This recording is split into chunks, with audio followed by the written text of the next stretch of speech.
Coinbase Asset Management launched CUSHY, an on-chain digital credit strategy with tokenized shares on Superstate's FundOS. The Coinbase launch's story is worth attention because Coinbase Asset Management introduced CUSHY, a digital credit strategy using a tokenized share class built on Superstate's FundOS platform. The tension is practical. CUSHY launched with token shares, while adoption must prove the wrapper. The useful read is not hype or a prediction. It is the gap between the confirmed change, the mechanism behind it, and the signal that would move the story forward. That gives viewers an immediate reason to care. The headline touches Coinbase CUSHY, but the pressure point is trading depth. The confirmed baseline is narrower and more useful than the headline. The strategy targets on-chain public credit, structured private credit, and tokenized yield sources across networks such as Solana and Base. That baseline matters because it gives viewers the starting facts before claims or market reactions take over. The strongest supported signal here is Solana and Base, while the current status is tokenized shares. Those details set the boundary for what can be safely said right now. They also stop unsupported numbers, timelines, or outcomes from slipping into the story. Most people arrive after the move is obvious and the easy upside is gone. We focus on serious crypto education and high-quality signals before the crowd rushes in, so you can understand the setup earlier and move sooner.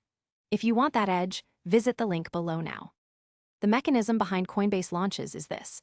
Tokenized fund shares can let credit exposure move on blockchain rails, supporting 24/7 primary and secondary activity under a fund operating system.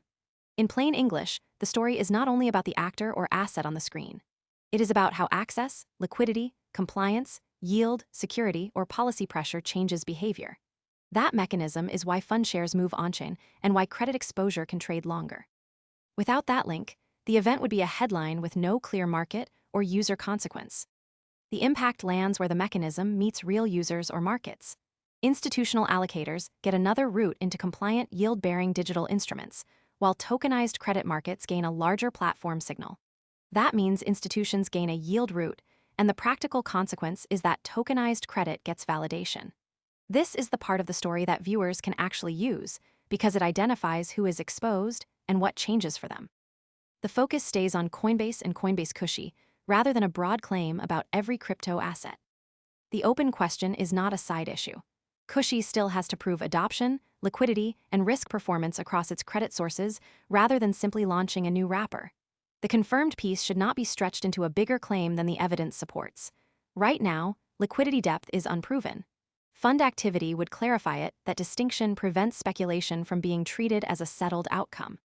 A cleaner confirmation would come from the stated trigger, not from a louder interpretation of the same facts. Most people arrive after the move is obvious and the easy upside is gone. We focus on serious crypto education and high-quality signals before the crowd rushes in, so you can understand the setup earlier and move sooner. If you want that edge, visit the link below now. For Coinbase launches, the next signal is specific. The next signal is fund activity, secondary trading depth, and whether Coinbase expands the strategy through more credit partnerships. The near-term trigger is secondary depth is key because it tests market demand. If that signal appears, the story moves from claim or setup into confirmation. If it does not, the safer reading is that the pressure point remains unresolved. Until then, the closing read is simple. Track trading depth before treating the outcome as settled.